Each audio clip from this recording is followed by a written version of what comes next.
All right. Welcome to the show. Special Masters Week episode. I'm joined tonight by our good friend Andy Pope, who is going to help us break down the betting board and maybe some DraftKings stuff. We're just going to talk about the Masters in general. And thanks for watching. Andy, how are you tonight? Great, man. Thanks for having me on again. No, this is great. I have some I've been watching a lot of the press conferences today and watching all the guys do their interviews or whatnot. And I guess my first question to you is are a lot of pro golfers just totally full of shit? Because you hear some of the things that they say and it doesn't match up with reality. And I don't or in general, it's like some of these guys seem delusional. I think they all got to kind of say what everybody wants to hear. Not too many guys are speaking what they want to say, right? I mean, I didn't watch many of the interviews. I mean, what were they saying out there? No, it's just everybody seems to think that they're when they say stuff like my game's in a good place. It's like, well, I've been watching you for the last 2 months and you've been hitting the ball like shit. So why are they saying that? Okay, so yeah, I mean, golf's such a weird and interesting game in the sense that you could be playing great and scoring like absolute shit, and you could play like shit and score great, where you're getting everything out of your game. So there's times where guys feel like they're playing good, which means they're ball striking it good and they're giving themselves opportunities. And they're just not converting it on the putting, I would say, is what mainly that means. Followed by the guy who's like, I'm not playing that great, but keeps finishing 15th, 20th.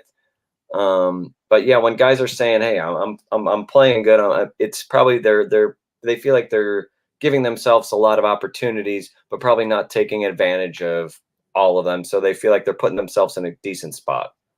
Yeah, it's just a lot of cliches, man. It's a lot of oh, yeah, my game's in a good spot, or I'm close, I'm not too far away. And it's so funny because I'm watching more and more of this stuff now, and just even like what we're talking about now. I mean, what basketball team or basketball player or football guy is going to go do an interview and say, "Hey, I'm not feeling great"? Now, of course, they're gonna be like, "Oh, we had a great practice, ready to go. Receivers were running. Giants are looking fucking great, man." You've been listening to that smoke for long enough. So I mean, but yeah, I think guys are just they feel good about their game. They've obviously you're boosting. You got your little circle, so everyone's boosting around you, pumping you up, getting you ready. So everybody's just going to say, "Hey, I'm feeling good." But yeah, I mean, obviously you look at the reality on how people are placing and you can kind of tell the difference. All right. So if you hear a press conference from one of these top guys, can you take anything from that where it's like, "Oh man, I really think he's got a good shot this week"? Because they might be full of shit. They could. And honestly, you know what? The one thing I think that gets so underrated is the pairings in golf. The pairings are, you could have a guy that's just on top of the world and then boom, he plays with, whoever.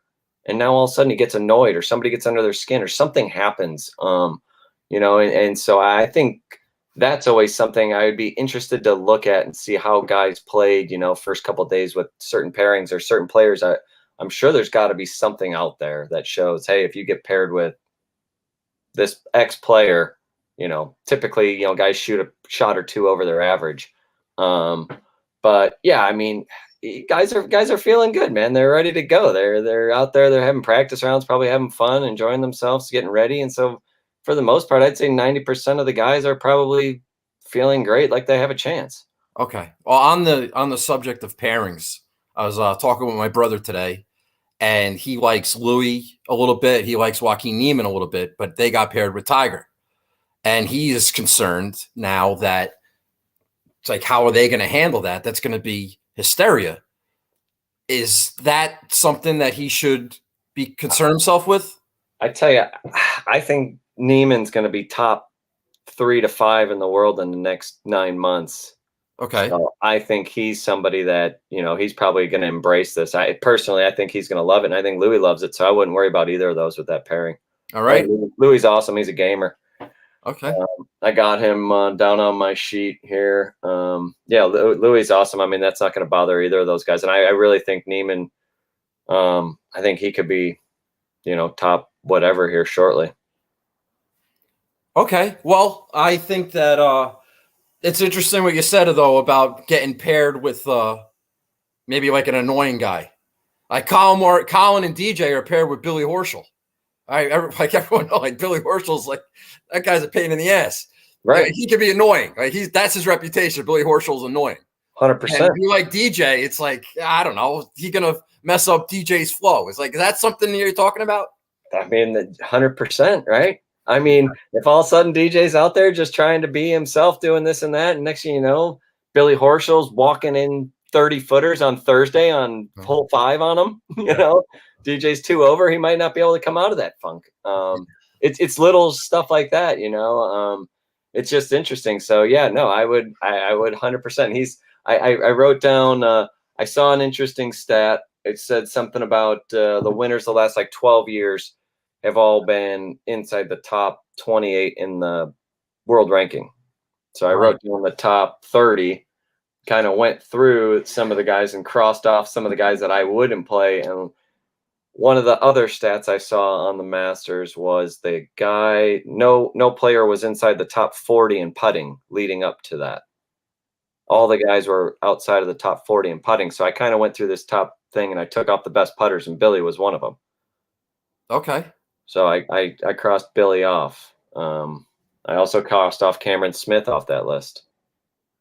Okay. All right. Well, let me ask you about him. Now, one of the things I wanted to ask you about was these guys that have the ability to set their schedule however they want.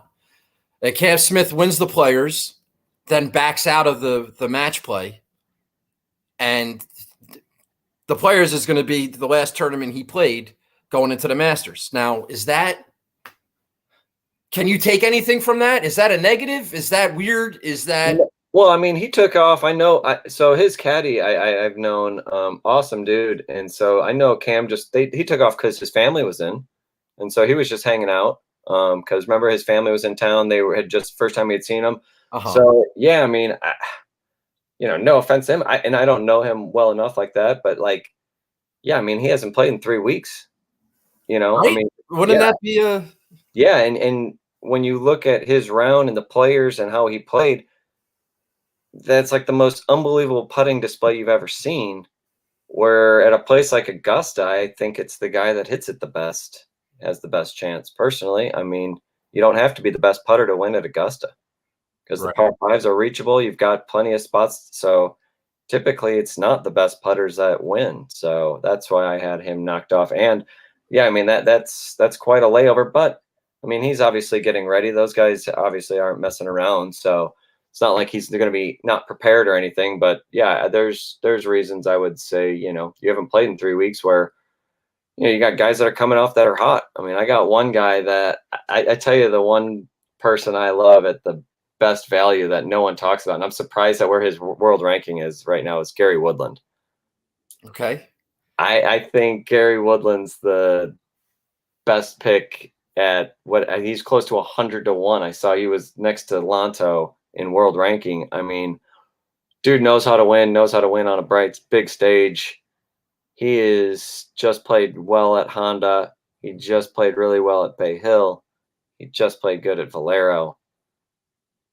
I think he's strokes gained putting like 5, 6, and 7 in those events.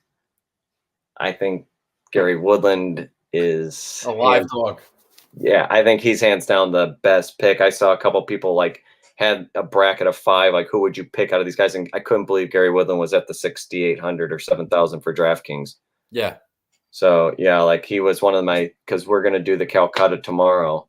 And yeah, he's one of the dudes where I'm looking at if I can get him at a reasonable price. I feel like he's somebody that can compete. And again, you don't have to be the best putter. I think he can hit it far enough. And he's had multiple chances at Augusta before, and he doesn't have the greatest track record here. Do you factor in course history at all? That's why his number is where it is. Yeah, no, I mean, but I mean, Sure, you could look at. I haven't really looked at. I mean, if you're going off of past record, the only bet is Jordan Spieth. Okay. I mean, Jordan Can I Spieth. disagree with you? Like, there's a million guys with great. Anybody who's won here before would be considered somebody that has good course history. Like Justin Rose has a good course history. John Rahm's got a good course history. You can't just say Spieth, he's the only one. There's a million guys. I mean, Spieth. Andy. He's got like five top threes out of 10 or something. He's got like. What about Rory? What about his course history? He's been in the top 10 like 8 years in a row. I think Rory's a good play this week with the weather. Yeah, well, we're going to get to the weather. Just hold the bus. What about, okay, they say that Augusta National is the #1 golf course over the course of the year on the PGA Tour where course history is the most, like, repeatable. It has the most relevance, more so than any other annual stop. So I think to say that course history isn't a factor at Augusta, that's not a great take. Willie Z finished second there, and people say he can't even putt. He can. Yeah, he's got the yips. I mean, gosh, I'd put him up against you right now in a putting contest. Oh, yeah, against me. Yeah. Lay the wood. Speaking of which, he was my pick last year in the Calcutta. He finished very nice. Yes. No, he's an elite ball striker. You don't have to be a great putter to win here, apparently. That's what I'm thinking. No, I agree with that. Yeah, no, obviously course history, it should factor into, something. And I mean, but some of these guys, they've been coming up and playing. You're allowed to go play once you get the invite, aren't you? I think you get to play anytime you want. Yeah. So, but yeah, I mean, most of these guys have played it a lot more, but I mean, okay, so Cameron Smith, how many times has he played in it? How many, I mean, compared to who's played in, we're looking at DJ, Justin Thomas. How many times has Rahm played? 6, 7? Yeah, 5 or 6. I mean, that's 6. I mean, how many times are we saying they got to play in order for it to actually count? You know what I mean? I mean, I don't know. I feel like playing the video game right now is you're learning just as much. What, putting Augusta on your simulator? Yeah, I mean, they're playing it on their simulator. You got it on it shows the breaks, it shows the curve. I mean, all right, so let me ask you this then. Because I think that the modern game and the modern technology and how far and how high these guys are hitting the ball now, it's kind of the technology is starting to outweigh tradition in a way. And that some things just may not matter. And you have a Will Zalatoris finish second in his first appearance and a Sung J M finish second in his first appearance. And it's not, you got these modern young big hitters coming out. It's not the same as 1985, where you had to play Augusta 7, 8, 9 times before you had any idea what you were doing over there. Cameron Young. There might be something to that. I'm not totally disagreeing with you. Cameron Young. You're looking for some. I think he's the one. He played with Will at Wake, and I mean that kid's been on fire. Bombs it. I think he's going for pennies. Yeah, but I could see him showing up and shooting 67 and leading after the first round. First round leader, Cameron Young. I would endorse that. That's fine. I like Sepp Straka, first round leader. I do too. Excellent. All right. So let's go through the board here. Let's talk about. There's 10 guys. There's 10 guys 20-1 or less right now. I use DraftKings Sportsbook. Yeah. I don't know, like, give me you got like a golf gambling history or anything. You're down in Florida. It's not legal down there. I just tried to sign up for your DraftKings thing. Florida doesn't allow it. That's not true. What do you mean? You can play DraftKings golf in Florida. Yes. What? I'll have to try again.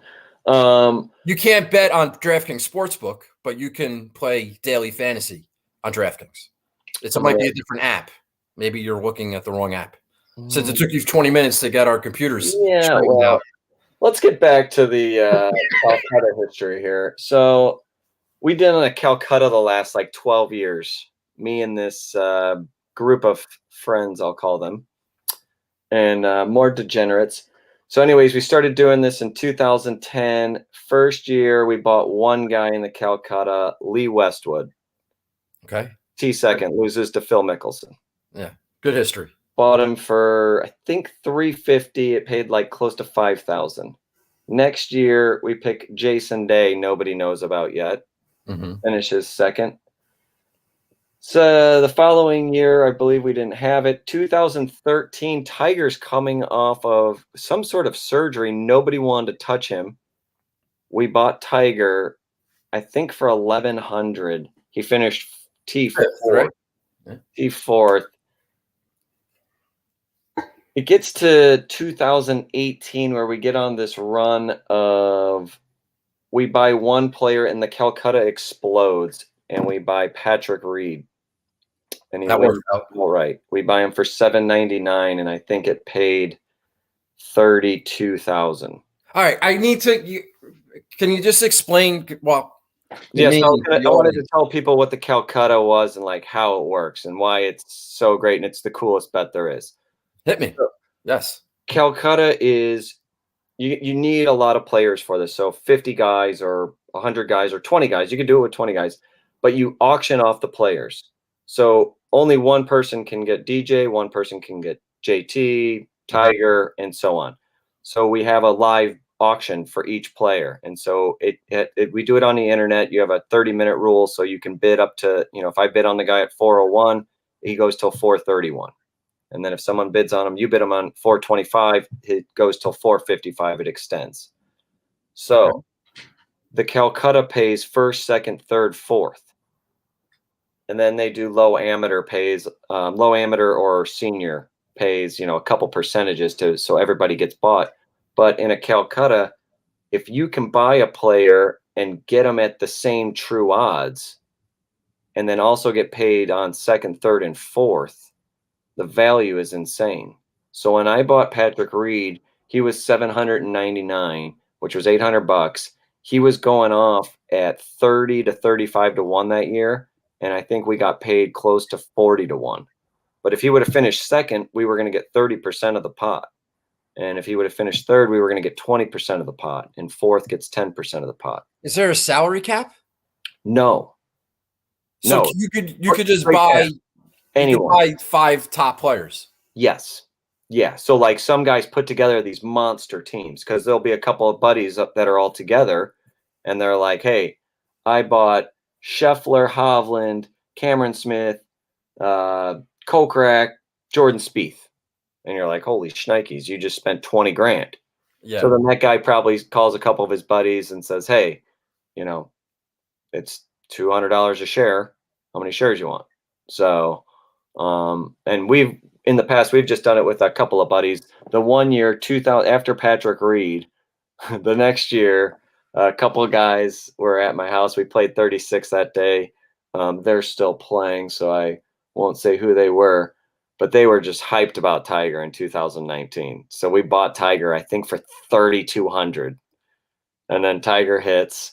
And then 2020, I was a year too early on Hideki, and then last year we had Willie Z. So how much money would John Rahm go for this year? So our Calcutta, the purses have gone way up the last few years. So like the purses are getting close to like $80,000 to $100,000.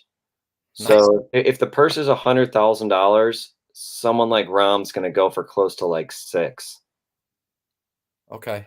So yeah, you're getting, and these are real dollars. These are not fantasy dollars. No, those are reals. But that's what I'm saying. So he goes for $6,000. It's close to the true odds. He's what, 15 to 1, 12 to 1. Yeah. So boom, there you are. But you're getting that true odd. Now if Rahm doesn't win, he finishes third, you get 20% of the pot. You're getting 20 grand.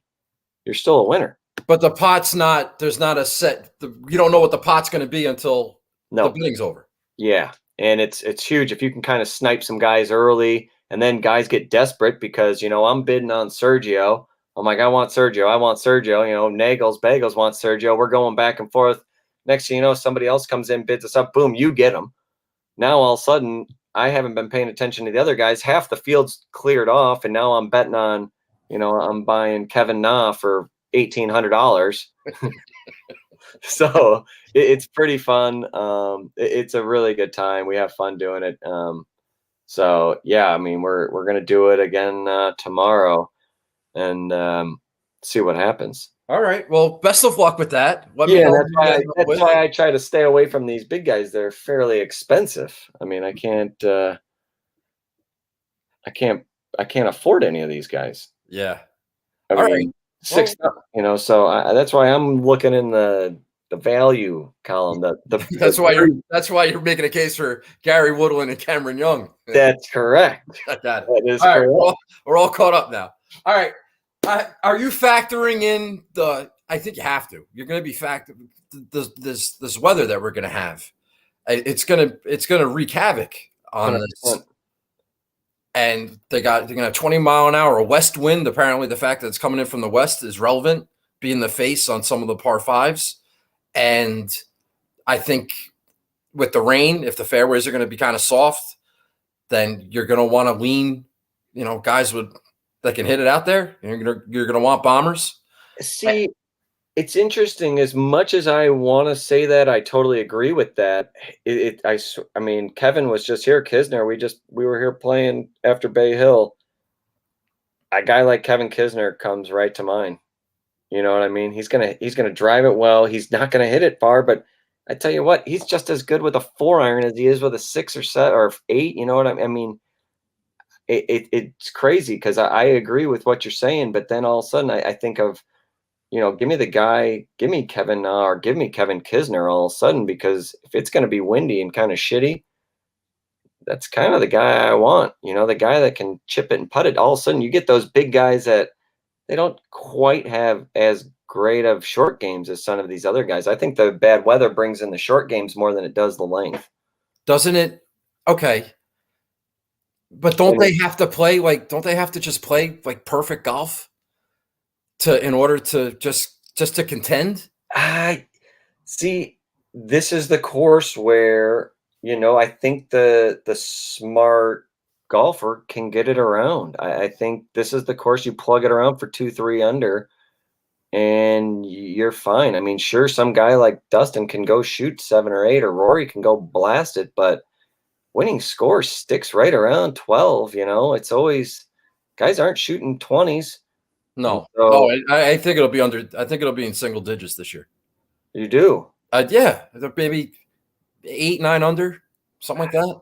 That's the number. That's the over under line in Vegas. You think the cut's over par? Yeah, it's supposed to be bad. It's supposed to be bad. It's gonna be cold. See, if it's gonna be cold, I'm losing every big guy I got. Forget the tall, lengthy guy. Give me the Kevin Kisner. Give me the guy that's, give me Lee Westwood. Yeah. Is he playing? Yes, he is. Is there, okay, if you're narrowing the field down to guys like that, the short knockers, so to say, the guys that play well at a Heritage or at a Players or at a shorter golf course, traditionally, like a Kevin Na, Kisner, those types of guys. If you're narrowing it down to that, so that kind of cuts your player pool in half. Does that mean that are you going to factor in current form? Like a Kevin Kisner who just, made a run in the match play, was good at the Players, like he would be at the top of that list. And then you got a guy like Mackenzie Hughes who hasn't done much. Like you would say Mackenzie Hughes might be in play because of the elements, but he's still not in the best form. So how do you make those decisions? Yeah, I would totally agree. I mean, when you're starting to rank those guys, like I love Mackenzie. My kid was hanging out with his kid last year. We went and watched him on Sunday at Torrey. But yeah, I mean, looking at how Kevin's playing compared to how Mackenzie's playing, it's a no-brainer. I mean, Kevin's playing great. I mean, he's grinding. He's coming off of 2 great performances. At Bay Hill, he didn't make the cut, but that course was a bitch. I mean, I was playing long and hard. Like that was a U.S. Open golf course. I mean, watching Kevin, the last 2 weeks, I would put him towards the top of that. I'm trying to think of some of those other, a Brian Harmon almost. Is he? Yes, he's in. Yes. I know you like Brian Harmon. I do. He was on my initial thing, but then this weather thing kind of screwed me up. It's like, no, I'm not going to play Brian Harmon. I need somebody who can hit it. Yeah, I don't mind Brian Harmon hitting some little crazy hybrids into something, on the first hole. whacking his driver out there and hitting a little hybrid into one. I don't mind that. Man, I'm gonna have some tough decisions to make. It's well, I mean, it's fun, because you never know, and that's the best part about golf. Like I started looking, people were like talking about betting sports. You just look at golf. I mean, the best odds you can get on a guy is 15-1. That's amazing. That means someone's going to hit, and it's probably not going to be one of those top 5 guys. So, it's 20, 30, 40-1. Like, you got to look past the top, in my opinion. All right. So when they went to Bethpage Black for the PGA Championship, and that was a beast of a golf course, like half that field was dead. The Kevin Nas and the Kisners and those types, like they didn't have a chance. Right, but that's a whole different game. We're talking. I want to know why. Why is that a different game? Because the U.S. Open, super firm greens, super fast, baked out, rough, this and that. You're talking Augusta. It's this much rough. Yeah. There's nothing. These guys, they can hit it offline, get it up and down. U.S. Open, Bethpage Black, you're missing the green, you're toast. You go to the Masters. Now all of a sudden you get to that long par 4, number 5 or whatever, call it the par 3, is that 4, the long one. You put that pin on the right side of the green. Kisner's probably not even aiming at the green. He's probably aiming it into the left bunker because he knows he can dump that bunker shot on and practically make it. So I think the strategy involved in Augusta changes it from something like that, because a U.S. Open's that Bethpage is just big. It's in your face. You miss the fairway, you got no chance. You need to be able to get it out there, where I think Augusta gives the guys, it gives you a chance. Even if you get in trouble, those guys can put it. I mean, Kevin can put it to 30, 40 yards on every single hole and pitch it inside of a pizza box. I guess the rough. I didn't consider that. Okay.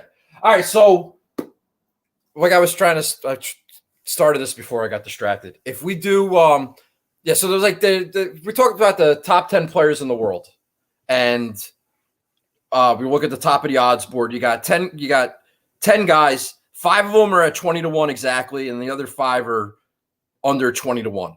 So, I mean, you're a betting man. I'll give you 2 guys here. 2 guys in this range. 2 out of the top 10 players in the world. What direction you going in? You already said you're fading Cameron Smith. Yeah, I'm off of Cameron Smith. I'm off your boy Xander. See, we're not. How are we going to be friends? You say stuff like that. Well, I mean, we can still be friends. Friends disagree on stuff all the time. So that's why. We got to tell me why. Why are you? I mean, I haven't even heard his name in the last few months. Has he played? Isn't that a good thing? Isn't that a positive? Maybe you missed the Phoenix Open where he missed the putt to get into a playoff. I did see that. To me, it seems like he's switching he's going from arm lock to cross-handed to low hand. That was last summer. That's not true. You're making stuff up. What else you got? He's off. Out of these top guys, I would take DJ and Victor. We just did 10 minutes about short game, and now you're going to tell me that you like Victor Hovland. Can you explain that? Because that doesn't make sense to me. Why? Victor can't chip? He's 206 in strokes gained around the green this year. All right, knock Victor off of there. Get him off. I can flip here. You're really making some strong, compelling cases here. Well, I mean, I'm just looking at this list. Did I tell you the one I like, and I think he's on your list, but he's not 10-10, is Spieth. Okay. He's in the top 10 for betting, but he's not top 10 in the world, right? He is 22-1. He's right outside the top 10. Okay. I like Spieth. I like DJ. I like Rory. Yeah, I like Rory too. Those would be my top 3. Do you think the Tiger presence has any impact on what these other guys are doing? Is there any less distraction? Is there less focus, less attention? For some reason, I almost feel like now it's like JT wants to show off for Tiger. Well, yeah, he's the thirst bucket. But a guy like Rory, who every time he shows up to Augusta is, why haven't you won at Augusta? Well, now the story is not Rory. The story is, holy shit, Tiger's back. 100%. I think Tiger's going to play a huge distraction in a lot of these guys. Okay. Yeah, I think, it doesn't, I don't think it matters who's leading the first round. We're going to be talking about Tiger in every single one of his shots. Right. Okay. So, yeah, I think Tiger plays a huge, huge role in this. I mean, there's definitely going to be guys that don't get talked about until Sunday on the back nine that you didn't even know were playing in the tournament. Yeah, like Brian Harmon. Yeah, I mean, Berger's going to come out of nowhere, shoot 31 on the back nine, and be right there. He's a bum. I don't want to hear. Who hits a cut? I don't like the cut there. Okay. I don't like the cut for there. It's it's always been, it's a right to left course, but the lefties that can hit the cut. That's why they've always had the best advantage, I thought. What you played the third round of the U.S. Open with Colin Morikawa, is that correct? Yes. How do you fancy his chances at Augusta? I would say good. This year or any year? Any year. Guy hits it great, putts it great. To me, I mean, he'll be mad that I would even say that. I mean, he seems like a, slightly better version of like Kevin Kisner. A little bit bigger. Slightly better version? I mean, slightly? That's a very good compliment to Kevin Kisner. I don't know. Kevin's awesome. Kevin's a great player. Yeah. Colin's going to be number one in the world. Like, what do you mean, Colin? He's won a couple tournaments. He's done great. I mean, we've seen this happen. Oh, yeah, you are tough. Well, you are tough. Yeah, of course. Like, I'm looking at these guys and how they've played. I mean, you don't think Colin Morikawa is the best iron player since Tiger? Everyone thought that Matt Wolff was going to be like the next god after winning one event, and it's like, and having a good run. But you start to see like it ain't that hard to maintain. I mean, I think Colin Morikawa is amazing. Yeah, I think he's best iron player out there. Okay. So that's why I mean, he hits it great. He drives it great, hits it, irons it great, and putts it good. Are you okay? Let me ask you this. I don't know if this is something that like you might. I don't know if this would be a thought that crosses your mind, but you're playing the U.S. Open with this guy when he was basically a rookie, or maybe he hadn't even turned pro yet. Yeah. Yeah. Okay, so do you, in that couple hours, does the thought cross your mind like this guy is like a generational player that he might win 6 majors, or you don't think like that? You're like, when you start. So I have no idea who he is, right? And then we tee off, we're playing, we're both kind of playing nice. And then, he's like, hey, where are you playing? I'm like, oh, lost my status on Nationwide and trying to get mine back. What about you? He's like, oh, I just graduated college. And then he tells you, hey, I've got 7 exemptions. Mm-hmm. And he's getting all of them. So once he says that, I'm like, holy shit, this guy's obviously amazing, because they're just, a few of those guys are getting that where you're that good. The PGA is basically lining up for you to come. Mm-hmm. So he's going to get his 7 sponsor exemptions, which, I mean, that says a lot. So right when he said that, I was like, okay, like this kid's obviously a lot better than, well, I had no idea. Mm-hmm. So he was better than anything. But yeah, I mean, just watching him play, I mean, he was hitting it great. And I think he shot around even that day.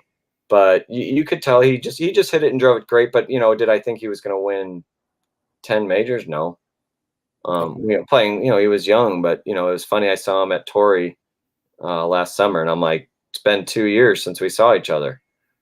He's like, yeah. I'm like, in that 2 years, you've won 5 events and 2 majors. Yeah. He's like, yeah, no, it's been wild. He's like, what have you been doing? I was like, oh, I got on the Corn Ferry. Yeah. Okay. He finished second in a Corn Ferry event when he was a freshman in college. Yeah. Did you know that?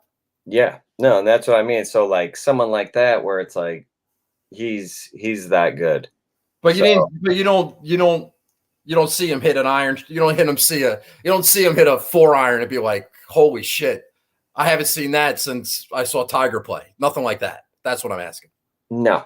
I mean, it's very, very crispy and very nice, but nothing like nobody can match, Tiger's. No. I just said since, not like I don't. Yeah. No. I'm not making any comparisons. No. To our friends. Yeah, no, it didn't. You get a more of a. I guess you get more of like a warm, a little. He's a little easier to approach.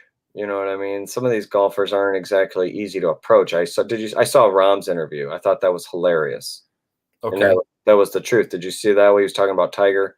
He's like, oh no, I have to talk to Justin Thomas about that. Right, and it's golfers are weird. So if Joe Schmo walked up to Tiger, and just says, "Hey, Tiger, what could I learn here?" Mm-hmm. I don't know, go play it. And then, Justin Thomas walks up to him like, "Hey, Tiger, what should I do on 13?" He's like, "Oh, let me tell you," and just goes into a whole spiel. So, but again, it kind of gets into what I was saying about like team sports earlier. Yeah, like as much as you want to help out your buddies, like you're You playing compete right against them. against them. So it's kind of, that's why there's not a huge clique. Like everyone's not hanging out all the time. You got some guys you're hanging out with, but yeah, there's, In a weird way, it's kind of like that with the little DraftKings fantasy golf community. These guys watch the show. I'm giving out my picks or whatever, and it's like, well, why am I telling them who I'm playing? They're taking my money. They're playing against me. So 100%. I know my buddies are watching. I'm not making the same comparison, but it's just like, No. yeah, we're all playing against each other. Why are we helping each other out? Absolutely. I mean, but that's something maybe you start steering people the wrong way. That's why, Yeah, just start making up names. Yeah, I really like Cameron Smith this week. Yeah. I tell you what, there is a name. I mean, I'm staring at it right now, 28th in the world. My guy, Saudi man himself, but Kokrak is a hell of a play. We're going to talk about that. I was going to get to that. My brother is going to love this interview because we're getting all his stuff, all his guys that he wants to ask about. Well, he obviously the big Saudi. Yeah. All right, let's do it. Let's do it. Have you had any communication with your buddy? I was going to text him and just chat about it. We were talking about getting him onto a podcast, but no, I haven't. I was going to wait to let him play a little bit more and just. He hasn't been terrible, but he hasn't been great. Like, do you make anything of that? And this is only like his third time playing Augusta, I think. Yeah, no. You know what? He's got a personality where, whether I think it's going great or not great, I think he can hang in there. So he's got like I'll say a little bit of DJ in him where, maybe he's just out there and, looks like he's not giving a shit, but he really is. But I tell you, I mean, he drives it so good. I know. Yeah, so good. Yeah. So does he have the short game? His around the green game hasn't always been he's the best asset. He can do it. He can definitely do it. But I would agree. For him, it would come down to the driver. If he's going to be chipping all day, it's going to be tough. But he's a guy where, especially in the conditions, he can play good in the conditions. He's from Ohio. So blowing 20, 30, being cold, it's not going to bother him. So yeah, he did win down at Colonial.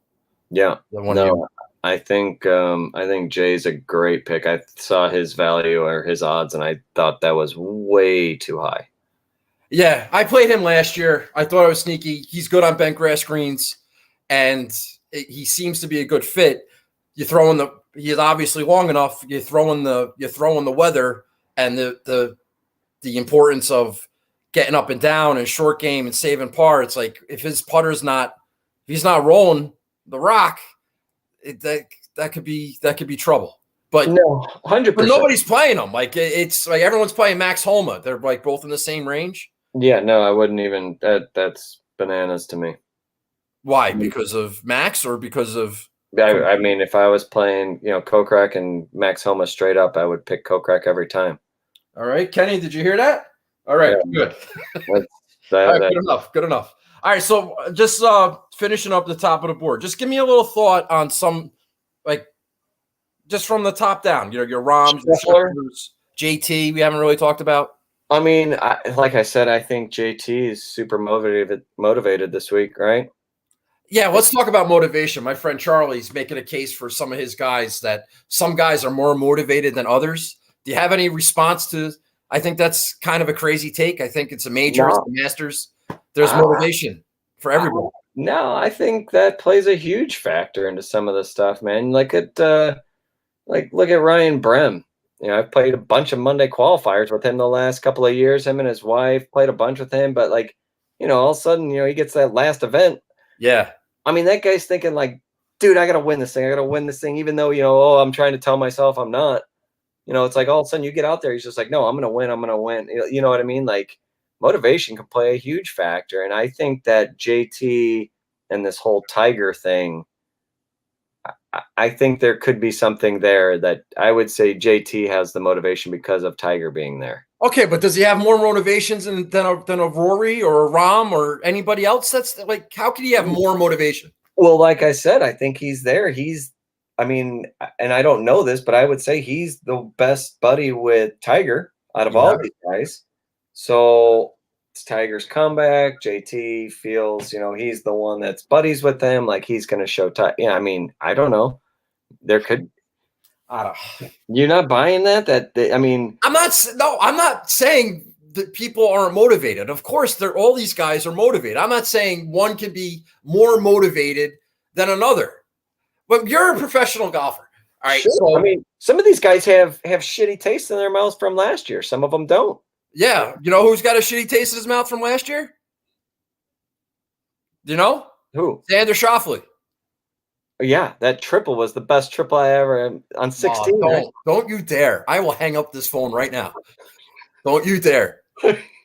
Mr. I had Hideki or whatever. No, I had Willie Z. Oh, you had Willie Z. You wanted him to get the second. All right, yeah, okay. It makes a little bit more sense now. Yeah. I got it. Yeah. But I'm just saying from a motivation standpoint. All right, so I've got a question. You're in junior golf, you're getting college scholarships, you got college golf, you're on the path to professional golf. Is it, I know it's very cliche, but is it overblown? Like just like the Masters in general? Is that like a childhood dream? It's more real. It's more realistic for somebody of you, like you, than it is for me, like to play in the Masters one day. But like, does that like fade away? No, that's like the holy grail. It's like is for everybody. That's you not want to play in the Masters. All those kids in junior golf, like that's if they could have one thing, that's what they want. Yeah, I mean, half the guys you talk to, like, the guys that I hang around with here in Orlando, it's funny, I've known a lot of these guys, Robert Dammer and Skip Kendall, and I'm like, hey, when did you play? How many times have you played? I'm thinking they're going to say 15, 20, and Skip's like once, 1997 or, whatever, 2002. And, Robert, same. And I'm like, wait, what? It's like, yeah, no, you got to win. You got to win, or you got to be top, back then it was top 30 or 40 in the world or something crazy. And so, I think playing in the Masters that's kind of the precedent for, I don't know, I can't speak for all the other golfers, but for a lot of guys, I know you get to the Masters, you've made it. You know what I mean? Like, I'm all over my boy Hoagie this week. Like, love Tom. Always said he was one of the guys on tour that was floating under the radar that nobody would know about. I'm like, this guy's been on tour for 5-6 years. He's made over $1 million a year. You won't even know his name. People are like, no, I don't. And then, he's gotten comfortable, wins Pebble. And, it's like, boom, Tom made it. Granted, he was already on the PGA for 6 years. We were like, he's doing awesome. But like watching Tom, going to tee off in the Masters, it's like, that puts you up on this. That's the new bracket. You've won and you're there. You've played the Masters. That's it. Okay, so my point is, if you're Tom Hoagie, you're like, this is almost like the pinnacle. This is a dream come true. This is everything you've ever wanted that you've been working on since you were a kid. And it's like that for Tom Hoagie. It's like that for a lot of these guys. It's like, oh, we're finally here. And so they're motivated. But how can JT be more motivated than a Tom Hoagie?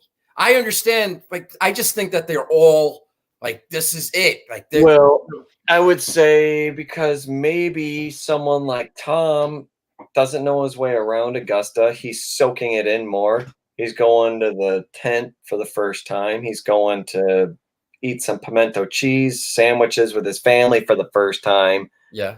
JT's sitting there like, I've already had all that bullshit. Let's hit the range. Let's do this. It could be it's a totally different thing. I mean, when I went to Chambers Bay in 2015, I played a couple PGA events, but nothing like that. We came over the hill.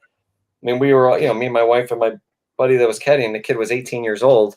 We came over the hill. I mean, we're staring at, 1,000 tents and, 50,000 people on a Monday. And we're like, holy shit. Yeah. So it's like, we're coming down. I'm like, we're looking around. And then speaking of which, I'll never forget, we get out of the car. I look over. I'm like, who the fuck is that? Look over. It's just some guy standing there. It was Tiger getting out of his car, but he was in like street clothes. Nice. Yeah. I was like, who's that dude? Obviously didn't recognize him. But you could get overwhelmed, I guess would be, Tom, there's a chance Tom could be overwhelmed. It's your first time at Augusta. Maybe the crowds are different. Maybe it's a whole different atmosphere. I don't know, because I've never been. I always did it's not a mistake. I always was like, I don't want to go unless I was playing. Even though, if you have your PGA card, you could get in for free. Nice. I know a bunch of guys that have done it, but, yeah, I mean, I just think someone like, there's a lot of distractions, I mean, there's a lot going on that's why debutants don't usually pop up and finish second like a Zalatoris or a Sung J M, but those guys are like next level. But you were mentioning Cameron Young before. It's like, yeah, but it's his first time. So, and I guess my point to those guys would be, Zalatoris was just like on a mission. You could tell that guy was just marching around. He wasn't partying, not doing anything, soaking in. And that kid was just on a mission, playing golf, running through it, where I think Cameron Young's the exact same way right now. Okay. I mean, that kid's on a mission. He is not partying. That kid's he's looking to go. He grew up at Sleepy Hollow. He actually grew up playing here at Orange Tree. His parents lived on the 15th hole. And so he grew up playing here as a kid. He's used to the premier. I think Cameron Young is a dark horse play for at least a top 10 of something like that. Because, I mean, that kid's – he hasn't won, and he's already top 50 in the world. He's plus 18. He's 18-1 to finish in the top 10. That's not bad. That's top 5. Excuse me, 8-1 to finish in the top 10. Also not bad. What about Brooksy? What do you think of Brooks?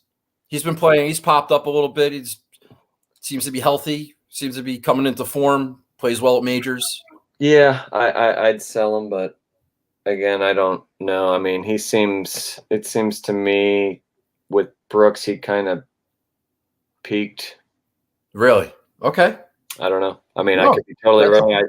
I don't see Brooks being much of a factor for the next foreseeable future, personally. Okay. That's a working theory. They said that when he won at Bethpage and he was up like 6-7 shots and he let DJ back in it. He almost gagged it away. He barely held on, and he hasn't really been the same since. Now, there's injuries, there's other stuff factored in. People are making excuses, but a lot of people like Brooks this week. I know that. Yeah, I don't. Based on previous play here, I guess. With me, a few years ago, he was one of those guys that was intimidating. Like, everyone was scared of him. You thought he was going to win, and he was. And now it's not that way. I mean, I would take Scotty Scheffler over him 10 times out of 10. All right. I mean, it's just based on how those guys are playing. All those guys at the top, Scheffler, Rahm, I would take those over Brooks all day. Well, I got Rory, so I would take Rory. I would even probably put your boy Xander on there too. There you go. It's starting to come around. I would take. Yeah, I mean, besides probably Cameron Smith, I would take everybody in that top 10 over him. Okay, good to know. All right, what do I want to talk about? All right, so do you play outrights? Do you don't play on DraftKings? We've established that. So so I never really did betting on golf. Are you allowed or not allowed? Are you under it or under any? No, I'm great. I'm good to go. I'm as close as you can get to being not allowed. Last year they made this huge thing on the PGA and Korn Ferry with us, and we had to sign all these things saying we wouldn't gamble and your family and friends wouldn't, and this or that, because now they've endorsed it. And since I lost my card, I said, hey, well, what's the deal? Even if I come back and qualify for an Open this year or something, I'm not obligated with you. And they said it's fine. So I could go gamble golf. I could talk golf gambling, which I think should be totally fine because I mean I was just talking to somebody like Colt Knost. I mean, Colt's in the know. Yeah. I mean, he knows all those guys. He's been out there with them. I mean, He's got a sponsorship with FanDuel, I think. that's what I'm saying. Like, my goodness. So if someone like myself wasn't allowed to, but yeah, so I can do it. I don't know. One thing I was always saying, I don't know how it ended up, but I totally agreed with you on some of that stuff with the I was watching your WGC was the first round matchups. But my whole thing in the match play is if you're doing matchups in golf, you got to take the plus. Yeah. Yeah, as a theory. Where'd he go? No! We lost Andy Pope. Not good. Shit. Andy, come back to us. He was just about to compliment me, and the fucking signal goes out. God damn it. All right, we'll see if we can get Andy Pope back. I don't know what's going on. We had some troubling connections. Maybe there was a thunderstorm or something down in Florida. Bear with us. Hang with us. It's fine. I hope you're enjoying everything so far. I hear you guys talking back and forth. I see my Uncle Bill. I'm betting on a lot of pretentious commentary. Oh, that's nice. Thanks for the support, UB. I'll see you at Easter. I don't know what you guys are talking about. All right, we'll see if we can get Andy back. He was talking about the match play and taking plus money. If you guys have any questions or anything that you want me to just pop them up there, ask once, ask a couple. And if I can see it, I'll pop it up. I'm kind of running out of stuff to talk about. We've been going like 45 minutes already. So I don't want to keep Andy too long. But if you have anything that a pressing question, a specific player, anything like that, you want any type of commentary, I'll try to get it up for you so he can see it. Because I don't think he could see the regular chat. All right. Well, if you enjoy the show, maybe retweet, quote tweet the show, tell people what's going on, send something out there into the Twitterverse. You want to help me out? Hit that like and subscribe button. That'd be great. That's all I ask. Thanks, Andrew. I appreciate that. We haven't really talked about everybody. We've talked about a lot of players. I think what I'm going to do, I'm going to just run a couple more names by them, get some thoughts, and then we'll see. I want to ask him about the U.S. Open and that stuff. Add him each week. Yeah, okay. I'm going to add a third show.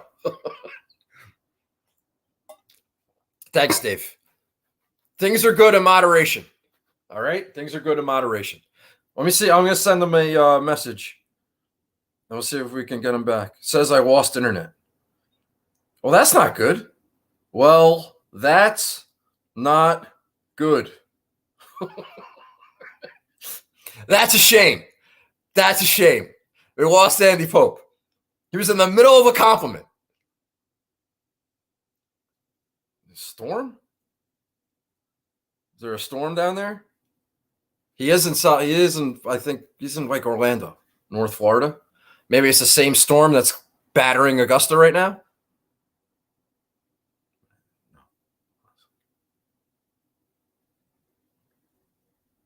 Okay. He didn't lose internet. It just says that he lost internet. All right. I'm going to send another invite. We'll send another invite. I'm sorry for this technical difficulty. Thanks for hanging out. Let me see if I can get him to come back. Please hold.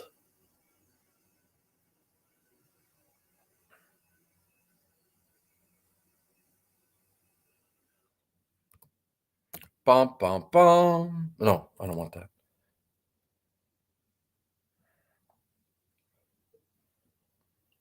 Okay.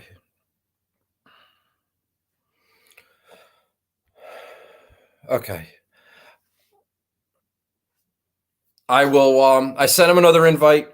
If I can't connect them, then I apologize. Andy apologizes. That was going well. I hope you got a lot of information. He gave you a lot of stuff there. Gave you a lot of stuff. There might be some short knockers in play. Don't let the weather intimidate you. So that gives me something to think about. I might have to change my course of my lineup because of it.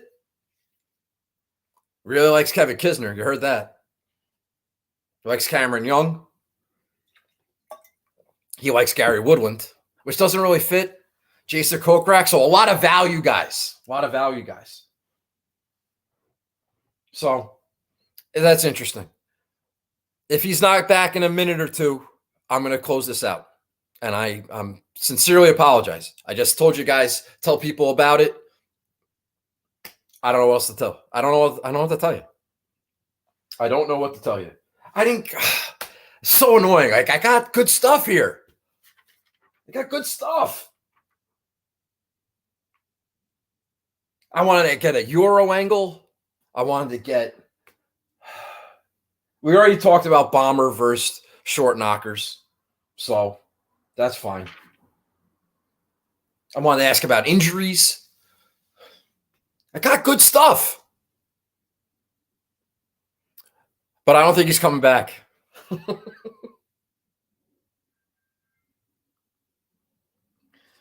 going to ask him.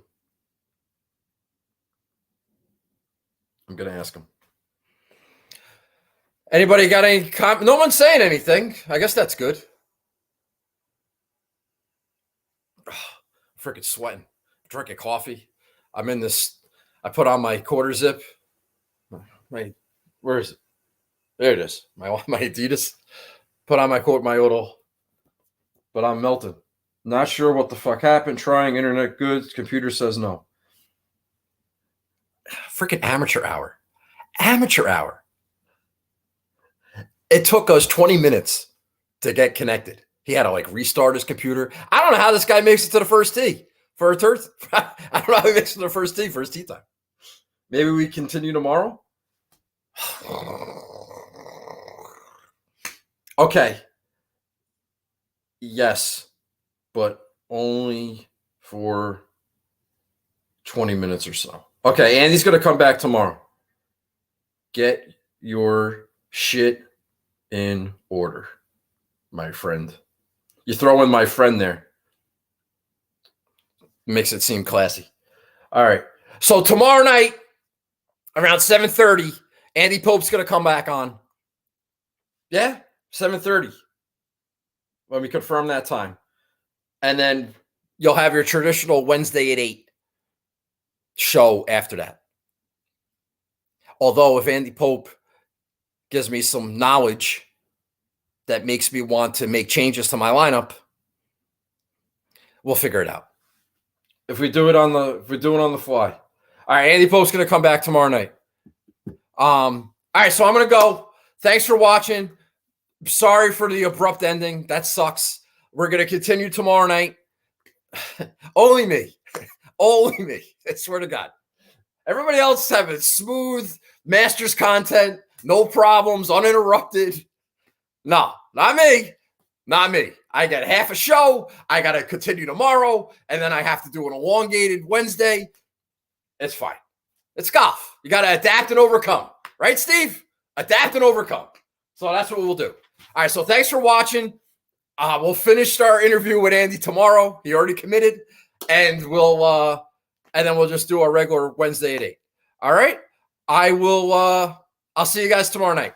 Thanks. Retweet. Tell somebody. It's kind of funny. All right? And I'll talk to you guys later. All right. Bye-bye.